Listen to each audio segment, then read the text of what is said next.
Listener-supported St. Gabriel Catholic Radio AM 820 brings you Family Sanctuary, a show that inspires living the gospel message in word and deed within our families. And now, Family Sanctuary with host Peggy Hartshorn. Welcome to our program, Family Sanctuary, focusing on life-giving relationships and the family. I'm your host, Peggy Hartshorn, chairman of Heartbeat International, that advances life-affirming pregnancy help around the world. And one of the topics, I shouldn't even call it a topic, one of the major sacraments, of course, of our church, the sacrament of matrimony, is so important to me personally. My husband and I have been married now for 53 years, and what would we do without the sacrament of matrimony, the sacramental graces that have brought us through those 53 years? So marriage is such an important area for me personally and on our program. But we've never had a show specifically focusing just on the grace of the marriage vows, the vows themselves, and how those really, in understanding their real depth and meaning, can be such a blessing to a married couple. And they are so important for the valid sacrament of marriage. And many people don't understand that important meaning in the marriage vows. So we're focusing a show today on what do those marriage vows actually mean to a couple. And the couple we're going to be talking to are Brooke and Greg Warren. What do those marriage vows mean to a couple who actually were married for a number of years in a civil marriage, but not actually married in the church where they had the opportunity to experience those vows and the sacrament of marriage? So Brooke and Greg Warren, welcome to our program. Thank you. Thank you. I was really blessed to hear your story of, I believe you were married for 7 years, is that correct? Before you actually had your marriage validated in the church? 6 or 7, yeah. 6 or 7, mm-hmm. Yes. So Brooke and Greg actually have done another program for us in the archives at stgabrielradio.com on how the sacramental marriage, once they experienced that, really dramatically changed their intimacy in marriage. So we're going to be focusing a little more on their story today. And tell us now, when did you meet, and when did you realize that you wanted to come back into the church and that your marriage actually was not considered a valid marriage in the Catholic Church? Yeah, so we met in 2006 in college and married 3 years later, 2009. And then after the birth of our son in 2015 is when we started looking for a church home. Both of us were baptized Catholics and knew that was kind of where we started our faith journey. And the Holy Spirit poked us and prodded us until we ended up back in the Catholic Church. Finding a Catholic church. Yes. Mm-hmm. Yes. And through the RCIA process is when we found out that our marriage wasn't valid in the church. We were 2 Catholics who were married outside of the church, so that was what made it not valid. Mm-hmm. Mm-hmm.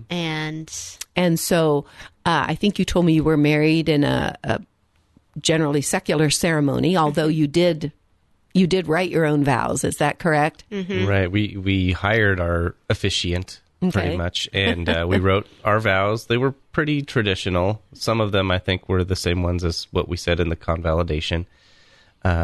But there was no preparation at all. When we decided to get married, we had no clergy to help us make sure that we knew what marriage was. And you were not intending to be married in the Catholic Church. You were simply having a beautiful wedding, right? Mm-hmm. Yeah. Yeah. And so for 2 people who have been baptized Catholic, to have a valid sacramental marriage, you need to be married in the Catholic Church, all right?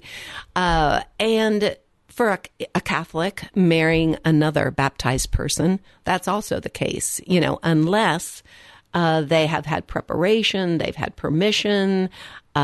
So So really, sometimes people going to Catholic church are surprised to find out that they don't have a valid Catholic marriage. Brooke, I know you actually now are working for the Diocese of Columbus in marriage prep.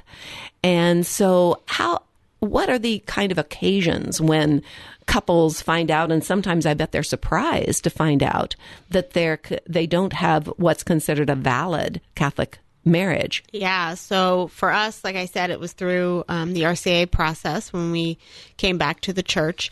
And oftentimes people coming in, they have a spouse who's Catholic, and they aren't Catholic, so they come through RCIA and they come to find out, oh, our marriage isn't valid, even though they weren't necessarily Catholic.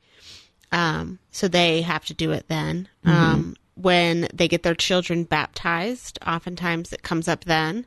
And then if they want to be a godparent, that's usually one of the things on the sponsorship form that they fill out is, are you in a valid marriage? That's something that they have to say that they are. So that's another time that it comes out. And so if anybody's listening and wondering, gosh, I think we are, but I'm not sure, what should they do, Brooke? They can go to their parish and talk to their priest, whoever's in charge of marriage formation at their parish. Their RCIA director is also a good person to talk to about that, so that they can learn what is valid and what maybe isn't. So if you're unsure in any way, talk to your parish priest, talk to perhaps the deacon in charge of your RCIA program. And this apparently is pretty common, Oh, yeah, definitely. And they can ask you a couple of questions and they'll be able to tell you yes or no. It's not something that's going to take a long time for them to figure it out. So. Okay. And so when you realized in RCIA that you did not have a valid Catholic wedding, valid Catholic wedding rite, and you were not considered to have a valid sacramental marriage, so what had to happen for you to regularize this, or to actually have the full graces of a Catholic marriage? Yeah, so we met with our deacon, and really the process for getting the marriage validated is pretty similar to when engaged couples come in and want to start preparation for their marriage. So we met with our deacon, and there is paperwork from the diocese that they fill out. They ask some questions. They go over different topics with us and talk to us about different aspects of our marriage. And for us, since we had been married so long when we did it, it was a little bit different.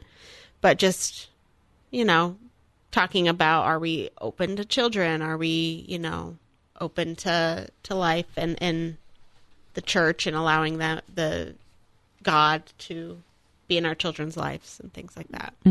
Yeah, getting that preparation that we, some of these things we'd never really talked through as a couple married, for these 6 years before we did it. So it was nice to really just kind of open that line of communication up that, it wasn't closed for any reason. It's just never really came to our heads that, hey, we really need to talk about this. We have assumptions on what each other think and believe and value in things, but really making sure that we're all on the same page when we're joining into this sacramental marriage. And of course, as you say, Brooke, that is what the church encourages and requires for couples who are engaged to be married. And in fact, I know you two actually give a talk, don't you, for marriage prep? Yeah, we give a talk at our pre-Cana retreat at our parish.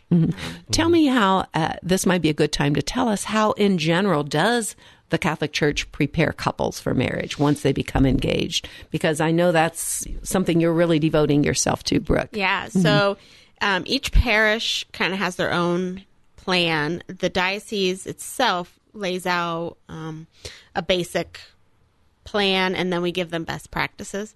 So at least at St. Matthew, and ideally everywhere at this point, the couple comes, talks to the clergy. They do the paperwork, seeing, are they free to get married? Do they have any impediments preventing them from getting married, like were they married before, or things like that.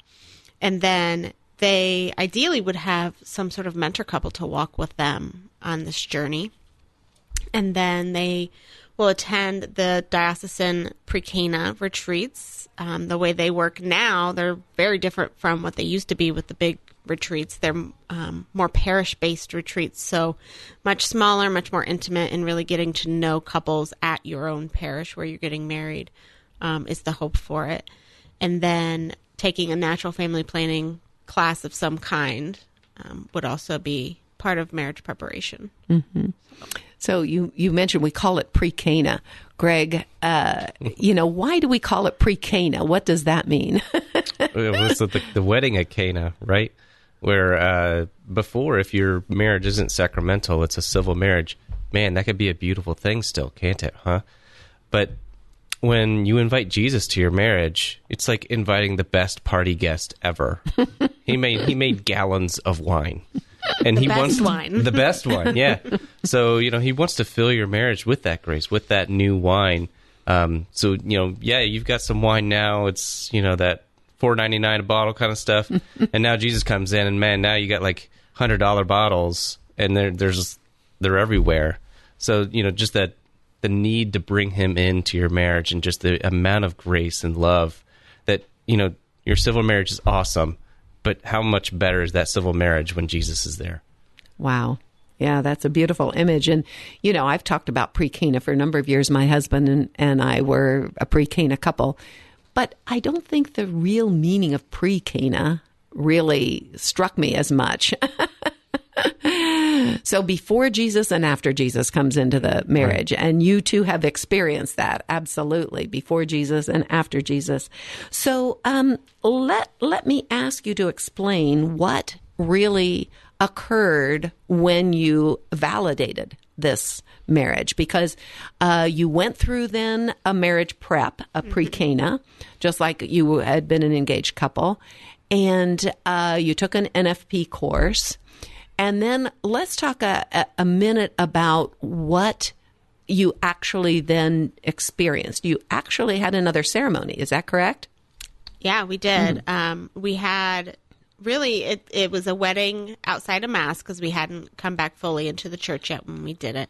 But yeah, it has all the same components that you would have in a traditional Catholic wedding. We had readings. We could have had music if we had wanted it. Mm-hmm. We said our vows again. We had our son with us. He sat with us up on the altar, which was beautiful. Do you have a maid of honor and a best man again? Two witnesses? Yeah, we had our two witnesses. And they blessed the rings. Mm-hmm. Yeah. And yeah, so it was all very much the same as a wedding of an engaged couple, but except that, as you say, it wasn't a full nuptial mass. Yeah, we didn't because have you weren't yet fully back in the church. Okay, so so let me reintroduce you to those who may have just joined our program. Our guests today are Brooke and Greg Warren, who are married 13 years. Is that correct? And about 6 or 7 years married in a civil ceremony and not fully in a valid marriage in the church. And then so it's almost kind of like half and half, isn't it? Yeah. Half of your marriage without a sacramental valid Catholic marriage, and then half with. And so we have another program in our archives with Brooke and Greg talking about the dramatic change in their intimacy, their sexual intimacy particularly, once they came into the sacramental marriage, because of the whole idea of openness to life that was introduced to you, really, when you prepared for and then took your vows in the valid Catholic marriage. So we're talking about that kind of transformational power of the sacrament of marriage and actually saying the marriage vows and really, truly understanding what they mean. So let's focus in on that for a few minutes. Brooke, I know you from the diocese, actually working with the diocese now, and I should have mentioned, Greg, you actually are in charge of compliance, did you say, for testing compliance? Yes, a lot of policies and procedures, and the words definitely State matter. University Hospital, right? Right. So she's in all of this fun, wonderful, sacramental, beautiful, exciting working with couples, and you're in all the statistics. You make it sound so sad. But not really, because you've said that you can help her with some of her statistical work. But also, I think that's why you love so much being part of the Pre-Cana program, sharing your story. You know, you both really have a gift of relating to not just each other, but other couples. So I'm sure it's really powerful for this couple ministry that you have. That's wonderful. So let's talk about those vows. What are the questions that the priest asks when you're going through the Catholic marriage? And let's just stop a little bit with those questions one by one to say how deep and profound are those questions. And that's why we need the preparation, right? So the first, they ask questions before the consent is given, which... And the consent means your vows. Yes, the consent is the vows. So the first question they ask, and I'll use our names in there, they'd say, Greg and Brooke, have you come here to enter into marriage without coercion, freely and wholeheartedly? And in the previous program, we talked about how marriage is free, faithful, total, and fruitful. And so these three questions really have those four components to it. So the first one talks about you're entering into marriage freely and freely. Giving your whole self to your spouse. There's no coercion. There are no obstacles against your free choice. Right. Exactly. The second one, are you prepared as you follow the path of marriage to love and honor each other for as long as you both shall live? So that, has the faithful and the total, right? You're giving all of yourself faithfully just to that person. And then the last one, are you prepared to accept children lovingly from God and to bring them up according to the law of Christ and his church? That's the fruitful one. And I think of the three questions, that's the one I think often can get glossed over. That faith, that fruitful gift, allowing God and life and everything to just come in, and trusting in God in that aspect. I think people obviously will answer yes, or I do. Without totally understanding what does that mean. Exactly. Read that question again, Brooke. Are you prepared to accept children lovingly from God and to bring them up according to the law of Christ and his church? Accept them lovingly from God. Yeah. Okay. Yeah. So you're accepting. This is not something you're saying, well, I'm totally in control of this. I will say exactly. I will have my 2.5 kids. Yeah. And that's it. Yeah, exactly. And exactly when I want them and exactly, as if, and unfortunately having children in our day and age has become, there's this mentality in a sense that I deserve children. Okay, this is something that I want for myself. And people have this idea of the perfect children that they want. And they want a boy and they want a girl, okay? Or they want a girl and then they want a boy. So many people, don't they, just kind of, oh, you've got your girl, or now you've got your boy and your girl, as if now you're complete. You've gotten exactly what you had in mind.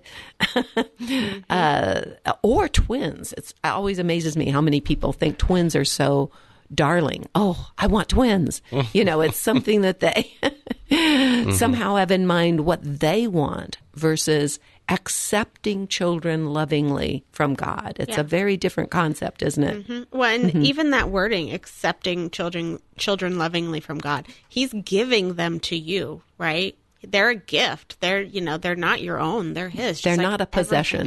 Exactly. They're a gift. Exactly. And then bringing them up in the church, you make this promise, but then if you don't take your kids to send them to Catholic school or send them to religious ed, and you don't bring them to mass and that kind of stuff, like that's a vow, that's a promise you made that you would do this. And so that's important. Sure. It's not just, okay, I have to promise these things because now I'm going to have our beautiful church wedding and, wear the most beautiful dress in the world and have the most beautiful party and so forth and so on. Right. It's so serious what we're promising in the marriage. So then go ahead and read, Brooke, the actual vows that the couple take. And I want our listeners to be thinking about this because you were so well prepared. Not only were you learning about this in RCIA. Oh, by the way, we haven't explained what RCIA is, have we? No, yeah.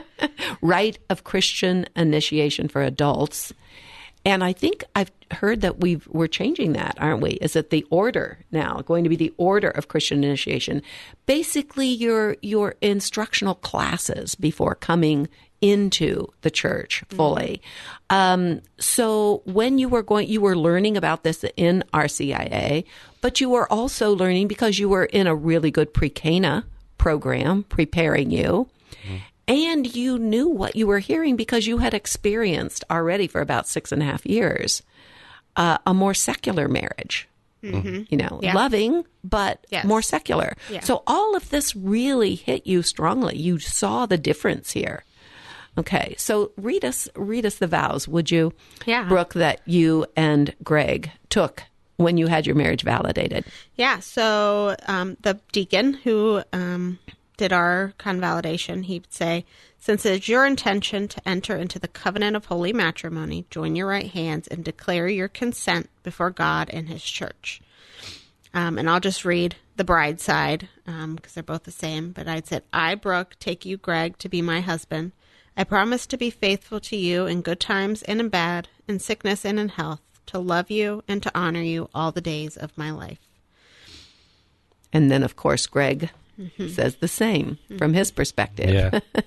So I, Greg, take you, Brooke, to be my wife. I promise to be true to you in good times and in bad, in sickness and in health. I will love you and honor you all the days of my life. Much better when I'm not like all teared up like in marriage. Gosh. He's my emotional. I know. Yeah.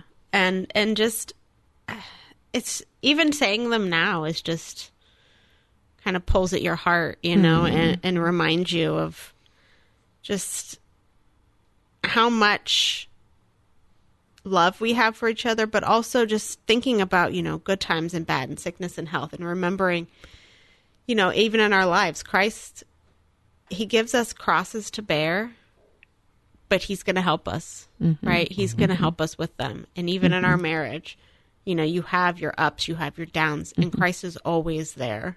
Right. And love is a very strong word. There's, we have this love. We don't use a lot of different words in the English language, right? But love in this context is like, I'm willing to lay my life down for you. I am willing to sacrifice everything for you, just like Christ did. That's the love that we're saying to our spouse when we're saying these vows. It's not like a lovey-dovey, I love you right now, but, Romance. Maybe you make me mad. It's not just romantic. Right. So love is like I'm totally giving everything to you. You are, I am in your hands. Right. What you do with it, that's up to you. But, I give you my 100%. And then she gives me that 100%. Yeah. And I think going through preparation and learning more about these vows and understanding the sacrifice, selflessness. Yeah. In marriage, it's not all, sunshine and rainbows, and it's not all me, me, me. It's, you sacrifice for each other. And that's what true marriage, I think that's what makes a strong marriage, is understanding that like you might have to sacrifice for the other, but that's what you're supposed to be doing. You're supposed to be, mirroring Christ and offering yourself to your spouse fully. Right. And love is a choice. It's not a feeling. Right. So those mornings that you roll over and you're like, oh, you're still here. And I've got work to do today. And you, or you were snoring all night. Seriously. So it's something that you have to wake up and choose to do, even when you don't feel like it sometimes. And that's just part of what love is. But that's also possible because of the grace of the sacrament. Right. We're bringing God into this relationship. One of the things I learned, actually, when my husband and I had our 50th anniversary of our marriage, I thought, well, we'll have a renewal of vows. And sometimes you hear renewing vows. But our nephew, Father Charles Shank, who's a Dominican, he explained to us that you only take your vows once. You did that in your convalidation. Mm-hmm. You took your vows that time. You never again need to retake those vows. Yep. You can reaffirm those vows, which we did at our 50th anniversary celebration. Mm-hmm. But we didn't need to make those vows again. We didn't really ever remake those vows. We made them at the time that we were married, and that introduced our valid marriage and brought all the graces we need for that marriage life. Yep. So it's a beautiful thing. And I want to thank you. I want to encourage our listeners to please go to the archives and get the rest of the story, because you mentioned how your intimacy changed dramatically after you really understood those vows and took them. And so I want you to hear the rest of their story at stgabrielradio.com in our archives. That program was called Rediscovering Intimacy in Marriage with our guests, Brooke and Greg Warren. So Brooke and Greg, you're members of St. Matthew Parish. You're on a team now for Pre-Cana. And it's just beautiful for me to see what our church is providing and the beautiful young couples that the Lord is calling to help other couples truly have a beautiful and intimate marriage. So thanks so much for being with us. Yeah, thank you for having us. Thanks, thank you. I love your story. And you are all listening to St. Gabriel Catholic Radio. This is the Family Sanctuary, and I'm your host, Peggy Hartshorn. You can find archives of our programs at stgabrielradio.com under the Family Sanctuary. And we're streaming live on stgabrielradio.com. Our program is broadcast at 4 o'clock every Saturday and then again at 2 o'clock on Sundays. So please join us again to strengthen our families and make them sanctuaries of life as God intends.